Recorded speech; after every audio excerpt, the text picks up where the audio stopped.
Catherine Ham, Brian Wilson, Brian Neiman, today's newsmakers, and you. The Morning Majority, 630. WMAL. Morning again. It's Brian Wilson, Brian Neiman, and today Mary Catherine is off, and we are again joined by Tori Clark. And despite yesterday's show, she decided she would come back. And so close. Yeah, it was a borderline call. I have to tell you, sure. if it was a 45-minute drive, might be a different thing. 2-minute drive. And hey, again, sure. I want to mention we're celebrating the birthday of Brian Neiman. Happy birthday! Thank you very much. Nice to have a birthday. When 37 years old, though he doesn't like to admit it. Why do you have to keep telling people how old I am?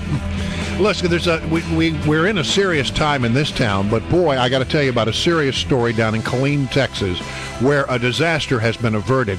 An AWOL soldier apparently has been arrested with bomb-making materials just outside of Fort Hood in Killeen, Texas. And we are joined on the phone line right now by Jim Ryan of ABC News, who has more details on this story. Jim, it sounds like that somebody got lucky in in spotting this guy and avoiding what could have been another situation at Fort Hood. Yeah, maybe luck and maybe a lot of training and a sharp eye. Good morning, Brian, and happy birthday, Brian. Thank you. Yeah, this gun store owner, his name is Doug Ebert. He spent some time in the military. He also spent a long time as a police officer, and he now works at a gun shop called Guns Galore. The other day, he was working the counter there when a man showed up in a taxi cab. He thought that was kind of strange, said he'd never seen anybody do that before.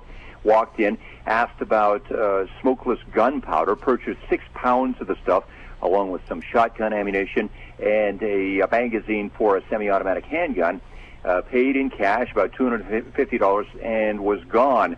The gun store owner said something was fishy. He decided later that he would contact the police. The police tracked the purchaser down to a motel room. They found all sorts of bomb-making components there in his room, and it turned out that he had ties. He was well-known by the military. They'd been looking for him because this man was AWOL. Nasser Jason Abdo now is in custody in city jail here in Killeen. What is the history of this guy? I mean, he apparently he was a conscientious objector. I'm a little confused about that, but basically he was a Muslim. We know that. And had Muslim beliefs. So what was the background of his relationship with the Army? Well, he was in the Army, and he enlisted apparently in 2009. He came from the Dallas area. In fact, he went to the same high school that I graduated from. Wow. But it's obviously 20 years later. But enlisted in the Army, and for some reason decided sometime down the road, started posting on the Internet that he felt that he could not be deployed to a Muslim country, felt that he was betraying his faith by doing so, and filed as a conscientious objector. Yeah. That process was moving forward when, earlier this month, he was arrested at Fort Campbell, Kentucky on charges of possession of child pornography. So suddenly his discharge as a conscientious objector was on hold. He went AWOL, and they didn't resurface until this week at that gun shop. What do we know about his background? Did he convert to Muslim? I mean, the name Nasser Jason Abdul is not a common name. Did he convert to Islam? Do we know any, or was he born a Muslim? He was apparently born a Muslim, but was not really practicing his faith until sometime later. In fact, perhaps even after he had enlisted in the Army, he began to practice his faith. And he had posted on his Facebook account that through prayer and meditation, he had decided that he simply could not be deployed to a Muslim country and to fight fellow Muslims, and that's when he filed for his CO status, his conscientious objector status. All right, so he got picked up on child pornography charges, but he wasn't kicked out of the military, right? Or he was going to be discharged? Right. He was going to be court-martialed on those child porn charges, and that's when he decided, rather than go through that process, that he would disappear.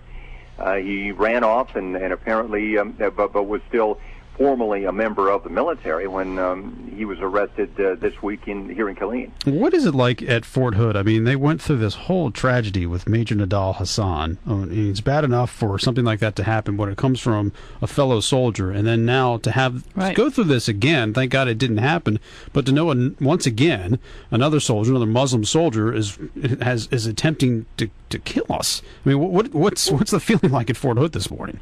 Well, I think it's unease, certainly, especially on the base. This apparently was supposed to happen outside the base. He had targeted non-specific military personnel, according to the Killeen police chief.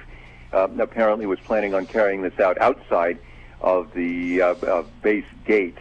That's why this is being, by the way, carried through the civilian court process. His first court appearance is apparently going to come before a federal magistrate in Waco. It will not be in a military court.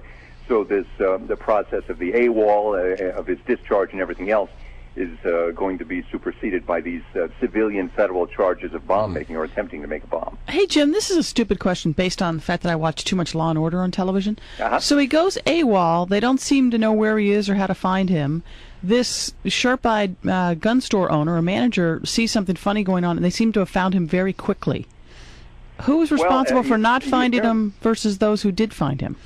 I think you're right. I mean, it took good police work on the part of the civilian police here in Killeen, and maybe that's why Nasser, Abdu left Kentucky in order to get as far away from there as he could. But he ended up here at Killeen, Texas. Apparently, did have to leave his name. He did pay in cash, so somehow that store clerk was able to convey enough information to local police here that they were able to track him to this motel room. If he left his name there, if he was required to leave his name, then it would be just a matter of finding. Going to the local hotels and asking questions. Yeah, exactly. Hey, my question lastly is about whether or not this guy was a lone wolf or whether he was acting in concert with others. I mean, it sort of sounds like a lone wolf. Any indication that he was working in conjunct with other people?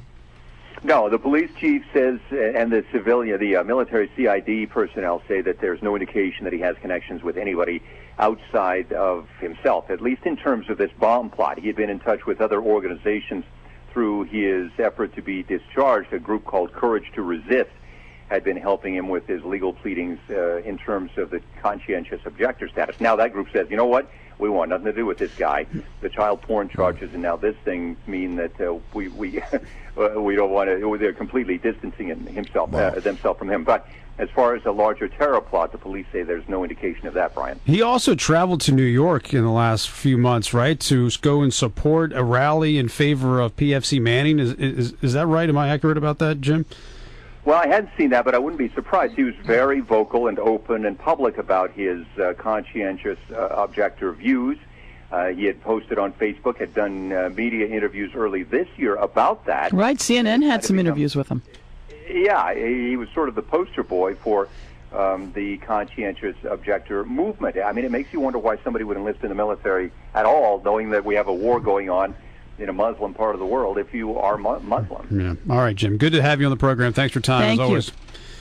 Appreciate it, Tori. Thanks, Brian. Jim Ryan, ABC News correspondent, Killeen, Texas, this morning. So, I mean, you're in Fort Hood once again. Here we go. Right. And great work on behalf of that retired police officer at the gun store. Great work. But you have to say that if you're in the Army right now and you have a soldier who is around you on a regular basis who is a Muslim, you have to say that distrust, which is always in the back of your mind, just grows, unfortunately, now after this incident. Well, Muslim or non-Muslim, I think they will be looking at their policies and saying, are there ways to identify this kind of behavior before it happens? Are there things we can look for? Are there signs we ought to look for?